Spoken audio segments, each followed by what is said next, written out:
कैसे हो आप लोग। और सब कुशल मंगल ही होंगे। आज हम क्या करने वाले हैं, जो हमने जल चैप्टर किया था उसका अभ्यास करेंगे, मतलब कि उसके प्रश्नोत्तर करेंगे। तो क्वेश्चन आंसर देखते हैं। क्या है कि वर्षण क्या है। तो इसमें है जो जल वाष्प क्या होती है, संघनित होकर बादलों का रूप ले लेता है और यहाँ से यह वर्षा या फिर हिम या ओश अथवा हिम के साथ जो वर्षा होती है उसको बोलते हैं सहिम वृष्टि। सहिम वृष्टि के रूप में धरती या समुद्र पर क्या होता है, नीचे गिरता है। इसी को क्या कहते हैं, वर्षण। वर्षण का अगर साधारण शब्दों में अर्थ लें तो ये क्या होता है, वर्षा या बारिश भी बोल सकते हैं। तो ये क्या कह रहा है कि जल वाष्प मतलब वाष्पीकरण के बाद जो जल वाष्प क्या होता है, संघनित होकर, मतलब ये यहाँ संघनन हुआ और क्या होता है, बादलों का रूप ले लेता है। क्या हुआ, संघनन के बाद बादल बन गए, उसके बाद यहाँ से ये पूरा वर्षण कर देता है। तो इसी को क्या कहते हैं, वर्षण कहते हैं। फर्स्ट क्वेश्चन यहाँ पे कंप्लीट होता है। सेकंड क्वेश्चन क्या है, जल चक्र क्या है। और यहाँ पे सहिम वृष्टि का मतलब क्या है कि हिम के साथ जो वर्षा होती है वो सहिम वृष्टि को कहते हैं। जल चक्र क्या है, जल चक्र हमने देखा था कि बाष्पीवाद, संघनन, फिर वर्षा के बाद फिर से आ जाना, तो वो जल चक्र कहलाता है पूरा। तो ये क्या है, एक प्रक्रम है, मतलब ऐसी प्रक्रिया है जिसमें जल क्या होता है, अपने स्वरूप को बदलता रहता है। पहले क्या था, जल था, फिर जल के बाद बाष्पीकरण के बाद क्या बना, जलवाष्प बन गया। उसके बाद क्या हुआ, वर्षा के रूप में फिर नीचे आ गया।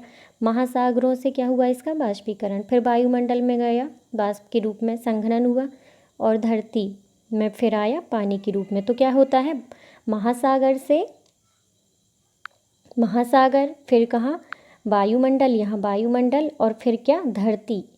तो महासागर, वायुमंडल और धरती के बीच चक्कर लगाता रहता है, उसको ही क्या कहते हैं, जल चक्र कहते हैं। तो जल चक्र क्या है, एक प्रक्रम है। उस प्रक्रम में क्या होता है कि जल क्या होता है, अपने स्वरूप को बदलता रहता है, और वो महासागर, वायुमंडल और धरती के बीच क्या करता है, एक चक्र लगाता रहता है। इसीलिए इसे क्या कहते हैं, जल चक्र। मतलब जल जो चक्र लगाता है महासागर, वायुमंडल एवं धरती के बीच, उसको क्या कहते हैं, जल चक्र कहते हैं। अब नेक्स्ट क्वेश्चन क्या है, लहरों की ऊंचाई को प्रभावित करने वाले कारक। तो जो लहरें आती हैं समुद्र में, उसकी ऊंचाई को प्रभावित करने वाले कारक कौन से हैं। तो समुद्र में जल कितना है वो, प्लस समुद्र के ऊपर जो वायु चलती है ना, उसकी गति क्या है। अगर तेज वायु होगी तो लहरें भी अधिक ऊंचाई तक जाएंगी। और तीसरा क्या है कि सूर्य एवं चंद्रमा की आकर्षण शक्ति। सूर्य एवं चंद्रमा की आकर्षण शक्ति से हमने पढ़ा था कि क्या, ज्वार भाटा भी आते हैं। तो लहरों की ऊंचाई को क्या क्या प्रभावित करता है, एक तो जल की मात्रा, दूसरा वायु की गति, और तीसरा सूर्य एवं चंद्रमा की आकर्षण शक्ति। नेक्स्ट क्या है कि महासागरीय जो जल है ना, तो उसकी गति को कौन प्रभावित करता है। गति को प्रभावित करने वाले कौन कौन से कारक हैं, तो वही सूर्य एवं चंद्रमा की आकर्षण शक्ति, वायु की गति हो गई, प्लस इसमें क्या आ जाएगा कि जो जल की लवणता होती है ना, जल में लवणता की मात्रा हमने देखी थी, जो नमक जो हम बोलते हैं NaCl, उससे क्या होती है, लवणता होती है। और पृथ्वी की घूर्णन गति, तो ये हमने देख लिया कि जो जल की गति है उसको क्या क्या प्रभावित करता है। ठीक है, तो सूर्य चंद्रमा की आकर्षण शक्ति, वायु की गति क्या है, और जो जल की लवणता है, तापीय अंतर, और घूर्णन की गति, जो पृथ्वी घूर्णन करती है ना वो।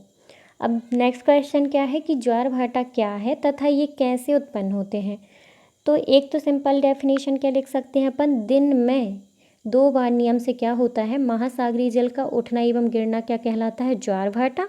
और फिर क्वेश्चन क्या है, ये कैसे उत्पन्न होते हैं, तो सूर्य एवं चंद्रमा की गुरुत्वाकर्षण शक्ति के कारण क्या होते हैं, उत्पन्न होते हैं। तो आंसर आपका इतना हो जाएगा, ज्वार भाटा की डेफिनेशन, और ये सूर्य एवं चंद्रमा की गुरुत्वाकर्षण शक्ति के कारण। अब यहाँ पे मैंने इसकी डेफिनेशन बता दी है कि ज्वार क्या कहलाता है और भाटा क्या कहलाता है। तो जब सर्वाधिक जल क्या होता है, जब सर्वाधिक ऊंचाई पर उठकर तट के हिस्से को डुबो देता है तो वो ज्वार, और जब यही निम्नतम स्तर पर आ जाता है और तट के से क्या होता है, पीछे चला जाता है, तो इसे क्या कहते हैं, भाटा कहते हैं। तो ये ज्वार भाटा की डेफिनेशन बता दी। आप इतना लिखोगे तो सही रहेगा, और या पूरा लिख दो, दोनों सही रहेंगे। नेक्स्ट क्या है, महासागरीय धाराएं क्या हैं। तो महासागरीय धारा की क्या होती है, निश्चित दिशा होती है एवं क्या होती हैं महासागरीय सतह पर क्या कहती हैं, नियमित रूप से बहती हैं। इसी को क्या कहते हैं, धाराएं कहते हैं। ये गर्म और ठंडी भी हो सकती हैं। जो महासागरीय धाराएं क्या होती है, एक निश्चित दिशा में तथा नियमित रूप से क्या होती है, महासागर की सतह पर बहती हैं। तो इसको क्या कहते हैं, महासागरीय धाराएं। ये हमने यहाँ पर समझी थी महासागरीय धाराएं जो होती हैं। तो हमने यहाँ पर देखा था कि जो महासागरीय धाराएं क्या होती हैं, हमेशा 0 डिग्री से जो उत्पन्न होगी वो क्या होगी, गर्म होगी। जो ध्रुव से उत्पन्न होगी वो क्या होगी, ठंडी होगी। और ये क्या होती है, ये इनकी नियमित रूप से बहती हैं और निश्चित ही क्या होती है, दिशा। तो इनकी निश्चित दिशा है, गल्फ स्ट्रीम हमेशा इस दिशा में बहेगी, नेम। तो ये क्या हो गई, निश्चित दिशा में और नियमित रूप से, मतलब हमेशा वर्ष भर ये बहती हैं। तो क्या हो गया, क्या क्या बोलते हैं, नियमित रूप से बहने वाली धाराएं होती हैं। ये हमारे क्वेश्चन आंसर हो गए हैं। नेक्स्ट क्या देखते हैं कि जो कारण बताइए।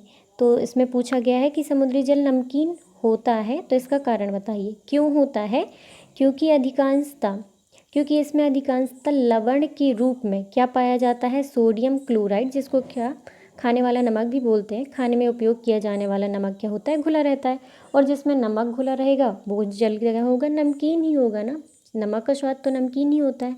क्यों होता है, क्योंकि समुद्र का जल नमकीन क्यों होता है, आपसे कोई पूछे तो आप उनसे बताओगे कि जो समुद्र के जल में होता है वो क्या होता है कि सोडियम क्लोराइड, जिसको खाने का नमक बोलते हैं, या फिर ये बोलो समुद्र के जल में नमक घुला रहता है, इसीलिए उसका जल क्या होता है, नमकीन।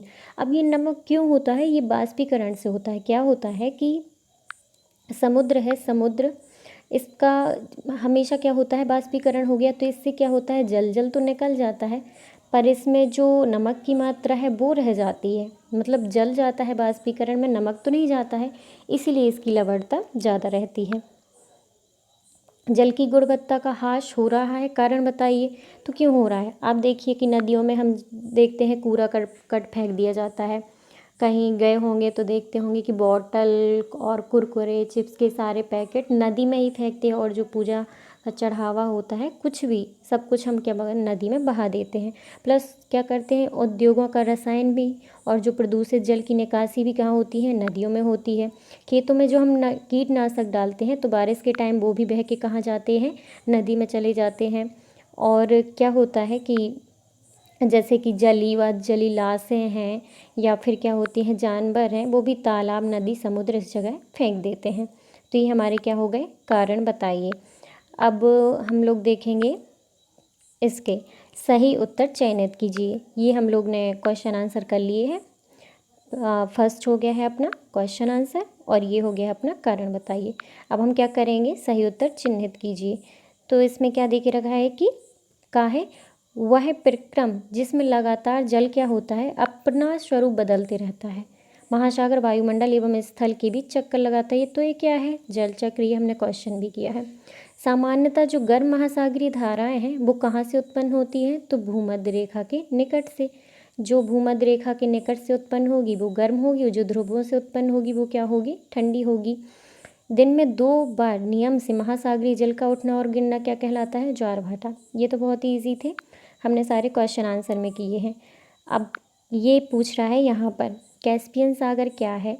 तो कैस्पियन सागर क्या है, एक झील है, विशालतम झील हो गई। ज्वार भाटा क्या है, तो ज्वार भाटा जो है, पहले हम देख लेते हैं ज्वार भाटा क्या है। तो जल में आवधिक चढ़ाव एवं उतार, ये ज्वार भाटा है। सुनामी क्या है, तो सुनामी तीव्र भूकंपी तरंगें हैं, तो हैं निश्चित मार्ग में प्रभावित होने वाली जलधाराएं नहीं है। तो सुनामी तीव्र भूकंपी तरंगें हैं और महासागरीय धाराएं क्या है, निश्चित मार्ग में प्रभावित होने वाली जलधाराएं। ये तो सारे मुझे लगता है कि मिले ही हैं, है ना। ये जलधाराएं, इसका गा का 3 हो गया और ये का फर्स्ट हो गया और ज्वार भाटा भी ये हो गया, मतलब तीनों ही मिले थे। अब यहाँ पे क्या है, ये मैंने सॉल्व वाला उठा लिया है शायद पेज, देखते हैं कि यहाँ पे क्या है, कुछ नाम दिए गए हैं। काहे में निम्नलिखित अंग्रेजी के प्रत्येक वाक्य में एक नदी का नाम ढूंढें। तो ये अंग्रेजी का वाक्य है, इसमें क्या ढूंढना है, नदी का नाम। तो यहाँ पे क्या है, इस पे जो है तीस्ता है। तीस्ता क्या है? ब्रह्मपुत्र की सहायक नदी है। नेक्स्ट क्या है कि यहाँ पर क्या है? पद्मा है। पद्मा क्या है कि जो गंगा है ना, गंगा और ब्रह्मपुत्र का जहाँ डेल्टा बनता है पद्मा वहाँ पे डिस्ट्रीब्यूट है। यहाँ पे क्या है? Jealousy anger person either jealousy. Okay, तो हम पद्मा कर चुके थे, जो कि क्या है? गंगा और ब्रह्मपुत्र की डिस्ट्रीब्यूटरी है। और यहाँ पे क्या है? तो ऑरेंज नदी है। ऑरेंज नदी कहाँ पर है? ये मैं मैप में दिखाऊंगी तो आपको याद रहेगा। और यहाँ पे क्या है कि नाइजर नदी है, ये भी साउथ अफ्रीका में है। यहाँ पे क्या है कि अमेज़न नदी, अमेज़न नदी का क्या है? सबसे बड़ी नदी है। फिर इसमें आता है इंडस नदी, जो कि क्या सिंधु नदी बोलते हैं, भारत और पाकिस्तान में बहती है। INDUS, इंडस या सिंधु नदी। यहाँ पे क्या है? नील नदी बोलते हैं हिंदी में, NILE। तो ये क्या है? ये साउथ अफ्रीका में सबसे लंबी नदी है। तीसरा क्या है? तो लंदन किसके किनारे बसा है? टेम्स नदी के किनारे, THAMES, टेम्स नदी। और एक येलो नदी भी है जिसका नाम कलर से है, तो यहाँ पे येलो हो जाएगा। और तीसरा क्या है? कॉन्गो नदी। यहाँ पे क्या है? जे में क्या है? कॉन्गो नदी। तो ये सारे हैं। इसमें ये भी लिखा है कि एटलस की सहायता से जो भी अपन ने ढूंढी है नदियाँ, उनको मानचित्र में देखिए। तो मैं आपको दिखाती हूँ कहाँ पर है। हमने देखा था एक क्या है? नाइजर नदी, एक क्या है? कांगो नदी, एक क्या है? ऑरेंज नदी, ये क्या है? फल के नाम से हो गई है ना। एक अमेज़न हो गई। अमेज़न क्या है? सबसे बड़ी नदी है। ये है नाइल, NILE या फिर नील नदी। और यहाँ पे भारत की नदियाँ तो नहीं लिखी गई है। यहाँ पर पद्मा बहती है, गंगा और ब्रह्मपुत्र से यहाँ पे आके मिलती है। छोटी सी नदी है, यहीं पर तीस्ता है, ब्रह्मपुत्र की सहायक नदी है। और कौन सी थी? तो ये देखिए, कैस्पियन झील आया था ना मैचिंग में, तो ये है कैस्पियन सागर। और जियो, ये जो मैंने पेपर लिया है ये शायद क्या है कि सॉल्व हुआ है, इसीलिए मैचिंग आपको सीधी सीधी दिख गई है। आपकी बुक में हो सकता है आगे पीछे हो, तो मिला लीजिएगा। और ये चैप्टर कंप्लीट होता है।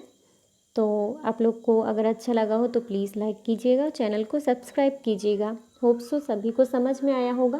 क्वेश्चन आंसर ज़्यादा थे नहीं, और जो हमारे क्वेश्चन आंसर थे वही मैचिंग और उसमें थे, क्या बोलते हैं, टिक द करेक्ट ऑप्शन जो आते हैं। और कारण बताइए में 2 ही थे, तो नमक नमकीन क्यों होता है? और एक क्वेश्चन क्या था? जल नमकीन क्या होता है? दूसरे एक कारण बताइए कौन सा था कि हाँ, जल की गुणवत्ता का ह्रास हो रहा है। अगर यहाँ पे देखें तो ये जल प्रदूषण ही पूछा गया था, क्यों होता है? नदियों में कचरा फेंक देते हैं और उद्योगों का कचरा जाता है, और क्या होते हैं जो जानवरों की लाश है या फिर ये सारी भी चीज़ें उसी में बहा देती है, इसलिए क्या हो रहा है? गुणवत्ता का ह्रास हो रहा है। थैंक यू सो मच देखने के लिए।